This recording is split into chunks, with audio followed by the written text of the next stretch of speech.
Leon Spinks was a heavyweight champion in boxing, and I had the opportunity of knowing him.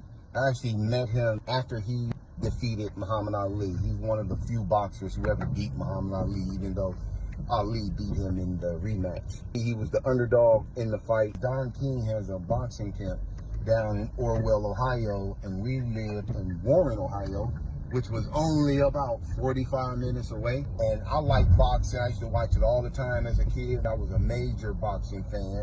My mom and her friend, who was a beautiful woman, rest in peace, Mary Wright, who was my mom's best friend at the time, and they liked boxers. So they would go down to Don King, use my brother and myself as an excuse to go down there and hang around the boxers. We met a lot of boxers back then. She met Leon, and Leon was coming over to the house, hanging out at the house. Mr. T was his bodyguard at the time, but we didn't know he was Mr. T. He used to sleep on my mama's couch. But Leon was a cool guy. He was a good man.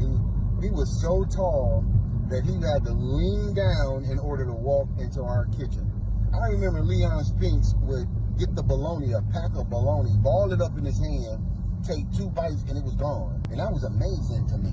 He was such a nice person. I don't think I ever seen that man angry. He had an infectious smile. I mean, his smile was from ear to ear. When you hear people say they smile from ear to ear, Leon Spinks smiled from ear to ear. He had 2 false teeth in the front, and he had, I think, 3 bottom teeth, or 2 bottom teeth were false, and he wore replacement teeth for that.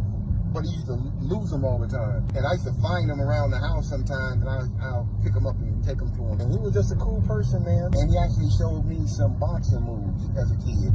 He showed me how to jab. He showed me how to tuck my elbows to protect my sides, how to position my feet and keep my back foot up a little bit so I can lean back and brace myself just in case I had to dodge a punch. And he was the reason why I got me a set of boxing gloves, and I would go around to the Hampshire houses and other places in Warren, Ohio, and just challenge. I used to beat the brakes off of kids when I was a young kid, just going around in the neighborhoods, because I wanted to be a boxer. I wanted to be a boxer. I always thought I was going to be a boxer. I remember one time Leon, he was driving this Model T car. Mint condition Model T. It was black and it had like gold trim around it, and he was driving it. And one morning, me and my brother, we were watching cartoons, went outside to go play, and Leon Spinks was hanging out of his Model T, drunk, passed out, halfway in, halfway out. And then my brother and I, we helped him out of the car, up our front steps, into the house, and onto the couch, because my mom wasn't home at the time. And he just passed out, and he snored like a bear. And you just imagine 2 little boys carrying this big guy. He had to be about 6'5" or something like that, carrying him leaning on us, passed out. And we got him in the house, man. He didn't leave until he was going to fight Ali. But I'm going to tell you right now, Leon Spinks did a lot of partying. He used to go to the Top Hatters, which is an old hole-in-the-wall spot my mom and other people used to hang out at. And we eventually started hanging out at it once we got old enough to go, because the fight with Ali was on national TV. I don't know if it was ABC, CBS, one of them programs, and we watched it.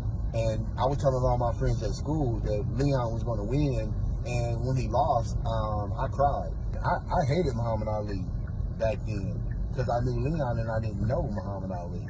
And I didn't understand the significance of somebody like a Muhammad Ali and his contribution to the world and to the black community until I got older. And I got over that. I was like, ain't nowhere in the world I'm going to dislike this man, who's done, risked everything and threw away his whole entire boxing career so he can represent for his people. So Muhammad Ali is, even though I never met him, is nothing but a hero to me. But I just wanted to tell y'all that about Leon Spinks, man. Rest in peace, Mr. Leon Spinks, my hero, my buddy. Love you. Peace.